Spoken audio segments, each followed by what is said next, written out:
Tita Rooks.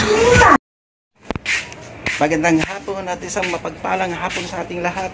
At pupunta ako dun sa likod kasi sasamahan ko si Annalyn para maglinis dun sa likod bahay. Kasi nga bukas may gagawin sila dun, kaya dapat malinisan niya para hindi sagabal sa mga magtatrabaho.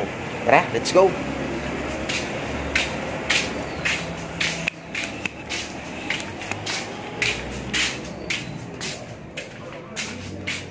Punta na tayo dun sa likod. Papakita ko sa inyo kung ano yung itsura ngayon dun sa likod ng ano namin dito sa bahay. At dito kami maglilinis na, magtatanggal kami mamaya dyan ng mga pinagputulan ng kahoy kasi nga bukas ay magtatrabaho sila dito. Punta tayo dun sa likod. At yung dyan at pupunta na tayo dun sa likod. Kung yung nakita nyo kanina dun sa likod na i-video ko dun sa taas, yun yung lilinisan namin.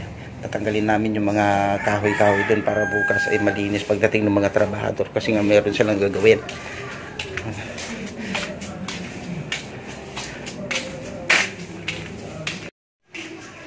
Kung naalala niya pa nung previous videos ko na nandun ako sa likod dati, nung may gawin pang kubo-kubo dun, at saka yung meron yung ano ng video okay din ngayon, ay tinanggal na namin yung kubo-kubo doon kasi nga meron silang ilalagay doon sa party na yon, at saka yung sa may video kinabanda meron silang ilalagay din doon, kaya tinanggal na namin. Kaya kung makikita nyo ngayon ay ito ang itsura itong likuran namin ngayon.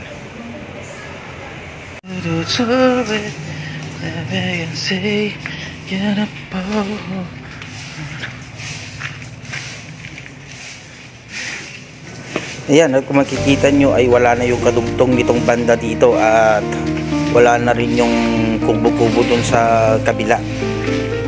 At yan, medyo magulo pa dito sa likuran namin kasi nga ayusin to at yung mga kubo-kubo at saka yung ano dito ay tinanggal na, kaya puro yan mga kahoy ang mga nakikita nyo. Tapos ayan o, yung sinasabi ko, natanggal na yung kadugtong yan sa bandang yan. At ito yung ano, yung dating ano ng kubo-kubo namin dito sa likuran, hindi nyo natanggal na siya. At habang naglilinis si Annalyn ay mag-video po na tayo dito para makita niya naman dito sa likod kung ano nang nangyari. At mamaya ay tutulungan na natin si Annalyn na maglinis.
Nakita niyo na ba yung itsura ngayon dito sa likod? Ito na ngayon yun. Kasi meron silang ilalagay. Banda dyan yung binidyo ko ngayon kanina. Ayan. Meron silang ilalagay banda dito at saka banda dyan. Pero pagkatapos din yun, sigurado mas maganda pang kalalabas at mas maganda yung kalalabasan pa kasi yung dati.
Kung makikita ninyo dito, medyo magulo pa.